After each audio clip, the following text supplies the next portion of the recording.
Hi all, I've been meaning to do this video for a little while as it's the third part talking about the poll I ran a few years ago to find the best first edition AD&D modules. I recorded parts 1 and 2 several months back. Here I'm going to do a quick rundown of the modules that finished in 21st to 40th places. With 95 modules to choose from, there was a lot of competition, so it was a respectable result to finish in the top 40. If you've not seen my early videos about the poll, please check out the links below. Some of these modules were outside the top 20 due to their flaws, but there are several gems in here which will have lost out on votes simply due to lack of exposure to the largest D&D market at the time, that being the USA. While I've personally run most of these, there are a few that I haven't.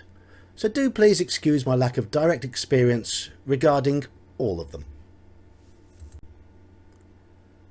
I'll start with number 40 and work my way towards number 21. So, in 40th place in the poll was H1, Bloodstone Pass. This was the first AD&D module to be set in the Forgotten Realms, and also the first to incorporate the rules from the Battle System box set for mass combat. It was surprisingly grounded for a Forgotten Realms adventure, especially one intended for such high-level characters, with levels 13 to 17 being recommended. While the H series would go on to get more and more silly, H1 was quite cohesive. Sadly, I never got to run it properly. It was meant to be the finale of my most recent campaign, but the party decided to become all suicidal in G3, and we never quite got there. In fact, we didn't get anywhere close.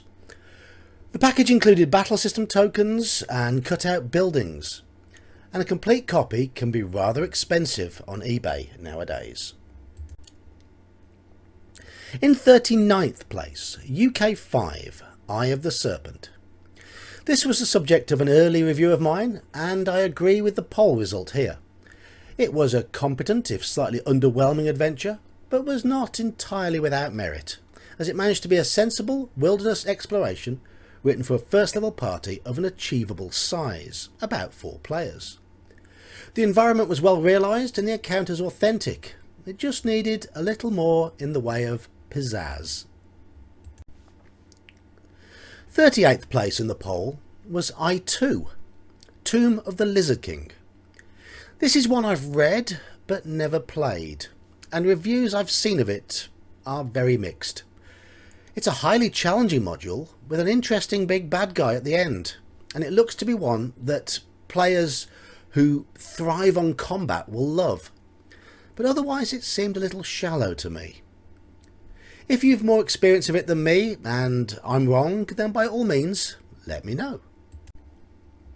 At number 37, UK 2, The Sentinel.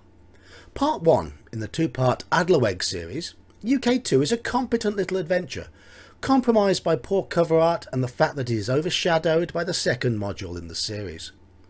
It's also the subject of one of my earliest reviews on this channel, a time before I used a half-decent microphone or a script.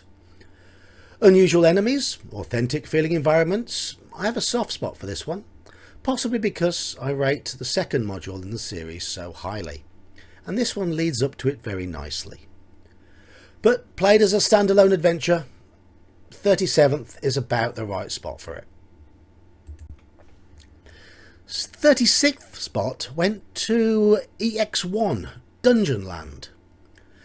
After G3 had wrecked the main party in my campaign, it was time to try to develop the players' backup characters a little so that they could continue.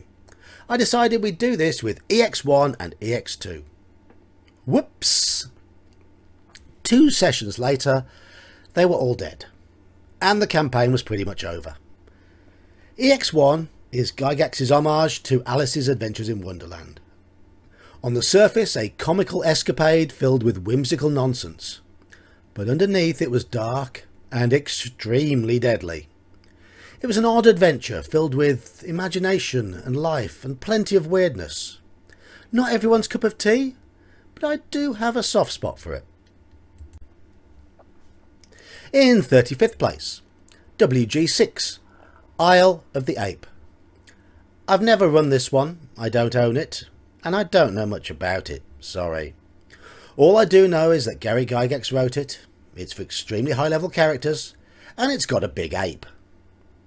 Not very good of me, I know. Must do better. 34th in the poll, UK 1, Beyond the Crystal Cave. The first adventure I reviewed on this channel, though I look back at that review and wince. As with EX1, this is an adventure that appears whimsical on the surface, but which has dark undertones.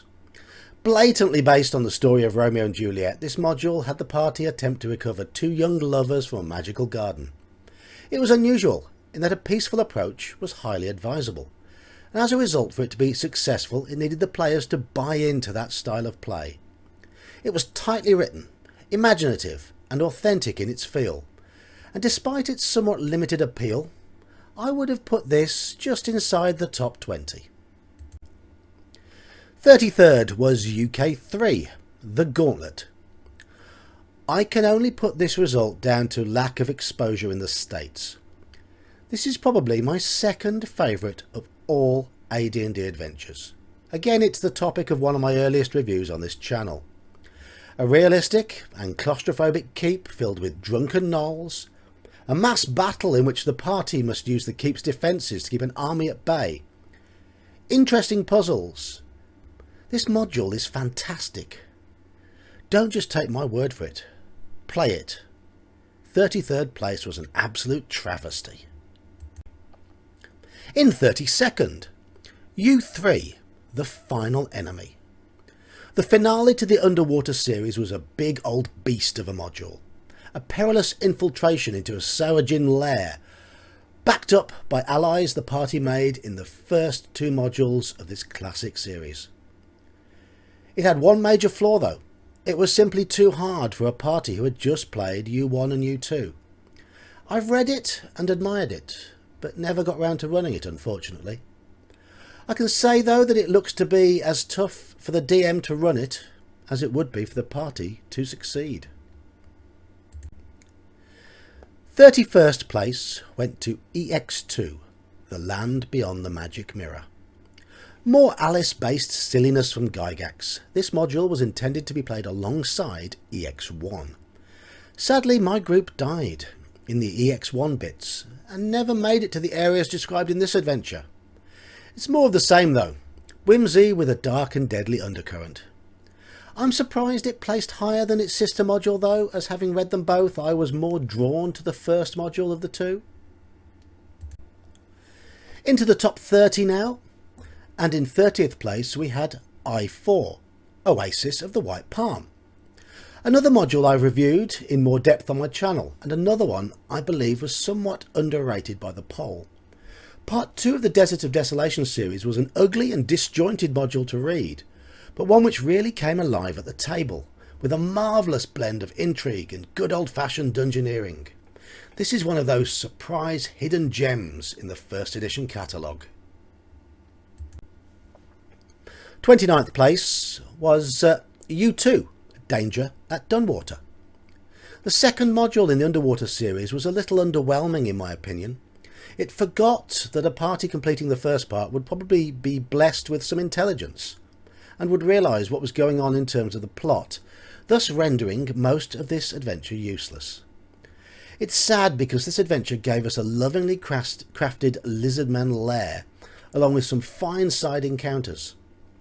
It's slickly written and presented, it's just that it could be over far too quickly and failed to adequately prepare the party for what they would face in U3. I think this got rated a little too highly in the poll, mid-30s. In 28th position, A3, Assault on the Aerie of the Slave Lords. I put out my review of this module earlier today and I don't like it. In my opinion, it got a spot in the top 30 on familiarity alone, as it's an underdeveloped mess. Its tournament routes are exposed for all to see, and the publishers completely failed to provide adequate flesh for it to be much use for a DM wanting to run it as part of a campaign without excessive amounts of work. 27th in the poll was L2, The Assassin's Knot. I've also reviewed this D&D Whodunit in depth, but to summarise, this was a brave attempt at something different. Interesting and imperfect in equal measures. If the town in which it was set had been a little more believable and the NPC names had not been quite so silly, then I would have liked it a lot more. But as it stands, it's still decent. And yes, its position at number 27 is about right. Number 26 was UK 4, When a Star Falls. As with UK 3, The Gauntlet, it's a travesty that this beautiful little adventure did not finish higher up. I'm certain it was just people's lack of experience with it that condemned it to a spot outside the top 20. Again, it's a module I reviewed in the early days of this channel, and I love it to bits. It's a fine blend of challenge, exploration and role-playing, with exquisite attention to detail and smatterings of humour. Its author, Graham Morris, was in my opinion the best module writer of the mid-1980s, and it's not even close. 25th place was A2, The Secret of the Slaver's Stockade. Yet another module I've reviewed recently. The second part of the Slaver series was a bit of a beast. It didn't quite shake off its obvious tournament roots and was far too difficult. But at least the writers tried to flesh out the original tournament material, even if it didn't all gel. It was hard work to decipher and to prepare, as the maps were terrible. But it did feature some of the finest combat set pieces of its day and some truly memorable villains. 24th spot belonged to I3, Pharaoh. Yet another one I reviewed. Pharaoh was a somewhat clumsy and flawed classic. Much as I dislike Tracy Hickman's design and writing style, I have to take my hat off to him for creating one of the best dungeon crawls out there. This module took a bit of time to get going, but the end result was worth it. I do, however, think its sequel I4 was better. In 23rd we had L1, The Secret of Bone Hill. The late Len Lakofka was a character in gaming social media, much missed. This was his first official adventure, and it was pure sandbox, very much along the lines of B2 and T1. L1 was jam-packed with adventuring locations and also gave the DM a well-fleshed-out town in the form of Ristenford, filled with NPCs. It wasn't the prettiest of modules, nor was it the best written or best edited, but it certainly contained enough meat for the DM to use it as a mini-campaign or as a setting. 22nd place went to C2, The Ghost Tower of Inverness. And this is another one I've reviewed here. This entertaining, if a little light, funhouse has always sat somewhat in the shadow of White Plume Mountain. It's rather too linear. The campaign amendments make it a bit too difficult without adding anything in the way of hooks or plot. But it was still a lot of fun. Just failing to make the top 20, our poll put D2, Shrine of the Kuatoa, in 21st place. I was surprised that this was narrowly beaten by D1, the first part into the Descent into the Depths of the Earth series, and that it was the lowest ranked instalment from the massive GDQ campaign. I quite liked D2. It introduced this somewhat alien and Cthulhu-esque Kuatoa into the D&D canon, and this module present their underground lair in a highly believable manner, with spawning vats, feeding areas and a priesthood to their vile deity.